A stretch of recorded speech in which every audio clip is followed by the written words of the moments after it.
오늘 우리가 함께 읽은 말씀은 물고기 2마리와 이 보리떡 5개로 이 5천 명을 먹이고 12바구니를 남긴 이 오병이어에 대한 이야기입니다. 저는 여기에 12를 붙여서 5 플러스 2는 12라고 이렇게 부르고 싶습니다. 원래 5 플러스 2는 7인데 7이 아니라 12이 된 사건이기에 그렇습니다. 더구나 10이라는 것도 이들이 모두 배불리 먹고 남은 숫자입니다. 그래서 실제로는 5 플러스 2는 5천 또는 2만 플러스 12라고 해야 합니다. 이 장정만 5천 명이고 그 외에 노인, 여자, 아이까지 포함한다면 약 2만 명 정도로 우리가 볼 수 있기 때문입니다. 오늘 본문은 우리에게 아주 익숙한 말씀인데요. 그런데 오늘 우리가 또다시 오늘 이 오병이어의 본문을 살피는 것은 성도인 우리의 정체성에 대한 질문을 우리가 해야 하기 때문입니다. 그리고 오병이어의 이야기는 기적에 관한 것만 이야기하는 것이 아니라 성도인 나 자신을 돌아보게 하는 내용을 담고 있습니다. 그래서 우리는 오늘 말씀을 통하여 내가 과연 성도답게 살아가고 있는가에 대해서 함께 좀 살펴보려고 합니다. 그럼 본문을 통해 우리는 성도에 대해서 무엇을 생각할 수 있을까요? 첫째, 성도는 주님의 손길로 살아가는 존재입니다. 우리가 너무나도 잘 아는 이야기지만 한번 이야기의 흐름을 따라 한번 가보겠습니다. 예수님께서 배를 타고 건너편으로 건너서 빈들로 가십니다. 사람들은 도보로 예수님을 따라가는데 여러 고을에서 나왔기에 그 수가 꽤 많습니다. 이 남자 장정만 5천 명이라고 하니까 여인들과 아이들까지 다 합치면 아마 2만 명 이상은 아마 추산될 수 있습니다. 이들을 불쌍히 여기신 주님께서 그들 중에 있는 병자들을 고쳐주십니다. 그러다가 이제 시간이 지나서 날이 저물어 갑니다. 이쯤에서 일을 이제 마쳐야 한다. 날이 저무르니까 이제 일을 마쳐야 한다는 제자들이 생각한 제자들이 주님께 이렇게 말을 하죠. 선생님, 이곳은 빈들입니다. 그리고 날도 저물었습니다. 그리고 저들은 하루 종일 무얼 제대로 먹지도 못했습니다. 그래서 저들을 돌려보내서 마을로 가서 정말 뭐라도 사 먹게 해야 되지 않을까요? 주님께 이렇게 말을 합니다. 사실 이 말은 이제 말씀을 마치시고 사람들을 돌려보내야 할 때다라는 것을 이제 돌려서 제자들이 이야기한 것이죠. 그런데 이런 제자들의 말을 받아 주님이 뭐라 하십니까? 갈 것 없다. 너희가 먹을 것을 주라라고 하십니다. 이 먹을 것을 이야기하니까 주님이 먹을 것으로 화답을 하신 것이죠. 제자들은 난처했습니다. 사실 먹을 것을 걱정한 건 아닙니다.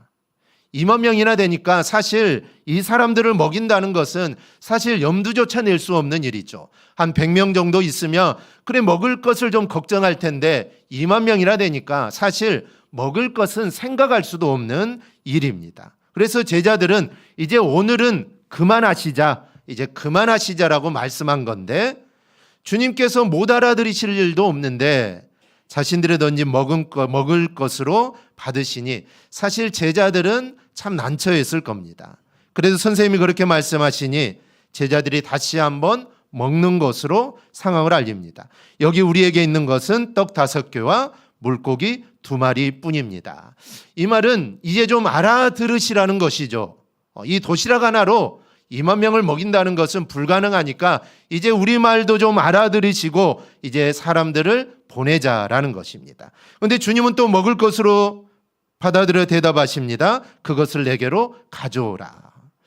이쯤 되면 제자들도 할 말이 없어집니다. 이제는 갖다 드릴 수밖에 없죠. 참 눈치도 없으신 예수님이다라고 아마 제자들은 생각을 했을 겁니다. 사실 제자들이 얼마나 답답하겠습니까? 그럼 이제 제자들의 처지가 아니라 우리는 주님의 입장에서 한번 생각해 봐야 합니다. 주님은 사실 제자들이 무슨 말을 하고 있는지 못 알아들으신 것이 절대로 아닙니다. 먹을 거라도 사러 사람들을 마을로 돌려보내자 하는 제자들의 말이 오늘은 이제 그만하고 멈출 때다. 충분히 예수님은 알아들으셨을 겁니다. 예수님이 눈치 없는 분이 아니라 모를까 정확히 알고 계십니다. 그럼에도 계속 먹을 것에 대한 이야기를 계속 하시는 것은 분명 그렇게 하시는 데는 주님의 숨겨진 의도가 있기 때문입니다. 그럼 그 의도가 무엇일까요? 우리가 주님의 속마음을 알 수 없기 때문에 어떤 의도로 그렇게 하시는지는 모르지만 이 사건의 흐름을 보면 우리가 주님의 속마음을 알 수가 있습니다. 사실 주님이 하신 일이 바로 주님의 마음입니다. 우리가 어떤 일을 행할 때도 마찬가지죠. 우리가 어떤 일을 행하는 것은 우리의 속마음에 있기 때문에 그 일을 행하는 겁니다. 오늘 주님이 이렇게 행하시는 것은 그 행하는 일 속에 주님의 마음이 담겨져 있는 것입니다. 제자들로도 받은 떡과 물고기로 무엇을 하셨습니까? 주님은 이것을 가시고 하늘에 축사를 하시고 제자들에게 나눠주십니다. 그리고 제자들은 그걸 받아 사람들에게 나눠주죠. 그리고 모든 사람이 배불리 먹습니다. 그래서 20절 앞부분을 보면 다 배불리 먹었다라고 이렇게 말을 합니다. 주님은 처음부터 제자들이 말하려고 하는 내용을 알고 있었습니다. 그런데도 계속해서 먹을 것으로 대답하시는 것은 먹는 문제를 비롯하여 모든 것이 바로 주님의 손길에 달려 있다라는 것을 보여주시고자 하신 것입니다. 여러분, 인생에서 먹는 것은 사실 가장 기본적인 일입니다. 사실 먹는 것을 다루는 것은 먹는 것 이외에 다른 모든 것까지 다루는 거나 마찬가지입니다. 그런데 이 먹는 문제를 우리는 우리의 손으로 준비해서 먹는 줄로 생각합니다. 물론 우리는 열심히 일해야 하죠. 그런데 성도는 사실 거기에 머물러서는 안 됩니다. 열심히 일하는 것으로 끝나서는 안 된다는 것이죠. 거기에 더 나아가 먹는 것을 비롯한 모든 일은 전능하신 주님의 손에 달려 있다라는 이 점을 우리는 믿어야 합니다. 지금 이들이 있는 곳은 아무것도 없는 빈들입니다. 사실 아무것도 없었는데 무리가 배불리 먹었다는 것이죠. 주님께서 우리를 먹이시는데 부족함 없이 먹이신다라는 겁니다. 주님 우리의 필요를 풍족하게 공급하여 주십니다. 시편 23편 1절을 보면 여호와는 나의 목자시니 내게 부족함이 없으리로다 라고는 다윗의 이 고백이 있습니다. 사실 우리가 막연하게 이 구절을 외우지만 내게 부족함이 없다라는 그런 고백입니다. 유대 광야에서 목자들의 역할은 양들을 좋은 꼴과 물이 있는 곳으로 인도하는 겁니다. 그런데 여호와가 나의 목자이시기에 그 척박한 곳에서도 부족함이 없다라는 것입니다. 이것은 마치 정말 아무것도 없는 빈들에서 모든 무리를 배불리 먹이신 것과 같은 그런 맥락입니다. 여러분, 예수님께서 우리의 주인이시기에 우리의 삶에 부족한 것이 없다라는 사실을 믿으시기를 바랍니다. 주님이 권능으로 절대적인 주권으로 그의 백성들을 입히시고 또 먹이시고 인도하십니다. 그런데 주님의 인도하심은 허술하지 않습니다. 즉 주님은 우리를 인도하시되 부족함 없게 인도하십니다. 우리는 이 믿음을 갖고 우리는 주님을 따라야 합니다. 우리가 주인이 되려 가는 게 아니라 정말 주님이 나의 주인이라는 것을 알고 우리는 주님의 자녀로 살아가야 합니다. 그럴 때 우리의 삶에 부족함이 없는 삶을 살 수 있습니다. 아니 오히려 우리는 먹지 못해 굶주리는 자가 없을 정도로 충분하게 인도함을 받습니다. 이런 주님을 의지하고 따르는 우리 성도들이 될 수 있기를 바랍니다. 이사야서는 이렇게 외칩니다. 여호와의 손이 짧아 구원하지 못하심도 아니요 귀가 둔하여 듣지 못하심도 아니라. 여러분, 주님의 손은 짧지 않습니다. 그리고 주님은 부족하지 않습니다. 오히려 우리가 주님을 의심하고 주님을 온전히 의지하지 못하기 때문에 우리는 항상 부족하고 걱정들이 쌓여가는 것입니다. 주님을 전폭적으로 신뢰하면 오늘 본문 말씀과 같이 우리는 배불리 먹게 됩니다. 그러니 우리는 주님을 온전히 신뢰하고 모든 일에 주님을 인정하여 부족함 없는 성도들이 되기를 바랍니다. 오병이어 여는 단지 기적을 보여주는 사건이 아니라 주님의 절대적인 주권을 보여주는 사건입니다. 우리는 주님으로 말미암아 살아가는 성도요 또 제자들입니다. 그래서 어떤 상황 속에서도 우리가 이 사실을 절대로 잊지 않기를 축복합니다. 둘째로 성도는 철저한 준비로 살아가는 존재입니다. 비록 그들은 아직 부족하고 예수님이 하시고자 하는 일들이 무엇인지 잘 깨닫지는 못하지만 그래도 제자들은 칭찬할 점도 있습니다. 먼저 그들은 제자로서의 일을 잘 감당했습니다. 제자들은 주님을 따르면서 피동적으로만 일하지 않습니다. 그들은 주님을 도우며 그곳에 온 사람들을 살폈습니다. 그래서 복음사에게 집중한 나머지 일을 멈추지 못하시자 주님께 시간이 훌쩍 지났다는 것을 알려줍니다. 이렇게 제자들은 주님의 사역에 능동적으로 또 참여하고 대처를 합니다. 주님이 말씀하시는 것을, 먹을 것을 자신들이 준비할 수는 없지만 주변을 열심히 살피고 또 보리떡 5개와 물고기 2마리가 전부라는 것을 알고는 먹을 것을 준비할 수 없다라는 것을 주님께 말씀을 드립니다. 제자들은 성의 없이 이야기한 게 아니죠. 적어도 자신들이 할 수 있는 일을 최대한 하면서 주님께 알렸던 겁니다. 우리가 주님이 전능하시다고 믿으면서 착각하는 게 하나가 있습니다. 모든 게 주님의 손에 달려 있기 때문에 우리는 아무것도 하지 않아도 된다라는 생각이 바로 그것입니다. 그래서 기도하지 않고 하나님께 아뢰지 않습니다.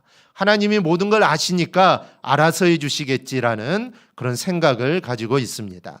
물론 내가 나가서 무엇을 한다는 생각은 사실 버려야 합니다.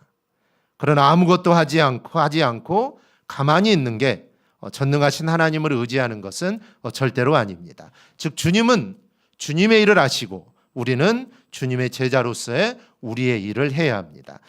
이번 필리핀 단기 선교도 그렇습니다. 사실 우리 청년들이 늘 고민하는 것은 작년에도 그랬고 올해도 그랬고 작년에는 우리 청년들의 소감을 제가 주보에 실었지만 올해는 싫지 않고 우리 청년들의 소감을 지금 받고 있습니다. 그래서 좀 책자로 만들어서 그렇게 좀 활용을 하려고 받고 있는데 청년들이 고민하고 생각하는 것이 있습니다. 그것은 우리의 작은 몸짓이 과연 무슨 도움이 될까라는 생각입니다. 그래서 아무런 도움이 되지 않을 거다라는 그런 생각들을 하죠. 근데 사실 이런 생각을 우리는 버려야 합니다. 여러분 버릴 때 진정한 선교는 시작이 됩니다. 내가 할 일을 열심히 하고 주님이 하실 일을 기대하는 게 선교입니다. 나는 아무것도 하지 않으면서 주님의 일하심만을 기대해서는 여러분 절대로 안 됩니다. 주님의 일은 함께하는 것입니다. 주님은 내가 주님과 함께하기를 바라고 계십니다. 여러분 주님이 풍선을 만들 수 있을까요? 주님이 얼굴에 그림을 그릴 수 있을까요? 주님이 통증 부위에 주사를 놓을 수 있을까요? 물론 주님은 하실 수 있습니다. 하실 수 있습니다. 하지만 주님은 내가 그 일을 하기를 바라십니다. 그리고 그 일을 통해 우리 하나님은 역사하시는 것입니다. 기독교 역사에 바울을 가장 훌륭한 일꾼으로 뽑습니다. 그런데 바울이 가만히 있었는데 주님께서 그를 택하여 사용하신 게 전혀 아닙니다. 바울에게는 열심이 있었습니다. 무슨 열심일까요? 예수 믿는 자를 잡아다가 감옥에 갇히게 하는 것. 이게 바로 사도 바울의 열심이었습니다. 주님은 사도 바울의 그 열심을 보신 것이죠. 지금 그 열심이 잘못된 것으로 가고 있지만 주님은 그 열심을 보셨고 그 열심을 주님을 위해 사용할 수 있도록 그를 부르셔서 위대한 사도로 삼으신 것입니다. 그래서 불러주신 것입니다. 바울은 부름을 받은 후에도 일하는 것을 멈추지 않았습니다. 이 전도를 하다가도 이 전도의 문이 막힐 때가 있었습니다. 어느 지역에 갔을 때는 전도가 잘 되는데 어떤 지역에 갔을 때는 이 전도가 되지 않습니다. 전도의 문이 막히죠. 그런데 바울은 계획한 길이 막혀도 새로운 시도를 계속합니다. 그래서 2차 전도 여행 때 소아시아 지방을 돌아보려다가 마게도냐로 넘어가는 기회가 되었고 이것이 그의 전도 여행의 획기적인 전기를 마련하는 것이 됩니다. 즉 바울은 멈추지 않고 계속 기도하며 자신이 해야 할 일에 바로 집중했던 것입니다. 즉 우리는 내가 할 일에 늘 집중해야 합니다. 내가 할 일을 열심히 해야 된다는 것이죠. 내가 할 일을 열심히 하지 않으면서 하나님의 일하심을 기대한다. 사실 이거는 맞지 않는 것입니다. 그래서 우리 청년들도 열심히 가서 풍선을 만들고 열심히 그림을 그려주고 열심히 웃어주고 함께하는 것. 사실 그게 우리가 할 일이죠. 우리가 할 일입니다. 이 영혼을 구원하고 이 영혼을 하나님께로 인도하고 교회를 부흥케 하고 사실 이거는 하나님이 역사하실 일들입니다. 그런데 아무것도 하지 않는데 하나님은 절대로 역사하지 않는다는 것이죠. 그래서 그들에게 가서 내가 할 일을 정말 열심을 다해 하고 그리고 하나님의 역사하심을 우리는 늘 기다릴 줄 알아야 합니다. 이게 바로 우리의 사명이고 우리의 소명이 됩니다. 제가 어렸을 때 시골에 살았는데 시골에 살면 여름이 되면은 이제 도시에서 선생님들이 옵니다. 왜 올까요? 성경학교를 해주려고 옵니다. 이제 도시에 살고 있는 이제 청년들이 오죠. 그래서 성경학교를 해줍니다. 얼마나 재밌습니까? 그냥 집사님들, 권사님들하고 공과하다가 서울에서 젊으신 분들이 와서 성경학교 해주니까 얼마나 재미있습니까? 참 재미있습니다. 그렇게 성경학교를 하고 이제 가죠. 그러면 아이들은 내년에도 오면 좋겠다 이제 생각을 하죠. 내년에도 오면 좋겠다. 근데 내년에 안 왔습니다. 절대로 안 옵니다. 안 오죠. 우리가 필리핀에 가서 아이들을 만나고 또 아이들의 이름도 물어보고 근데 사실 과연 그 아이들이 나를 기억해 줄까? 우리는 그런 생각들을 할 수 있습니다. 그런데 아이들은 다 기억을 합니다. 아마 기다리겠죠. 내년에도 올까? 내년에도 올까? 내년에도 올까? 작년에 왔는데 올해도 우리가 갔습니다. 그래서 이제 작년에 만났던 아이들도 또 만나기도 하고 그랬는데 아이들은 우리를 기다릴 겁니다. 우리가 아니더라도 누군가가 와서 자신들에게 이렇게 사랑을 나누어 주고 무언가를 해주기를 아마 아이들은 기다릴 겁니다. 그런데 작년에 봤던 그 사람이 또 온다면 여러분 얼마나 기쁘겠습니까? 이 선교사님 안에 21개 교회가 있기 때문에 사실 한 교회에 여러 선교팀이 가지 않습니다. 아마 가도 2년, 3년에 한 번 정도 가겠죠. 이제 21개 교회를 이렇게 순서를 정해놓고 이렇게 돌린다고 합니다. 한 곳에 여러 번 가면은 이렇게 또 다른 곳 시기하기 때문에 선교사님이 이렇게 순서를 정해놓고 올 때마다 이 선교팀을 그쪽으로 보낸다고 합니다. 이제 겨울에 좀 많이 가죠. 좀 시원하니까. 여름에는 많이 오는데 이제 여름에는 안 온답니다. 너무 더워가지고 사역도 할 수도 없고 또 태풍 불면 또 사역도 불가능하기 때문에 요즘은 여름에 온다면 오지 말라고 이렇게 하신다고 하더라고요. 그래서 겨울에 몇 팀 정도가 가는데 정말 그 아이들에게는 그 시간들이 너무나 소중한 시간이고 정말 평생 잊지 못할 그런 시간들입니다.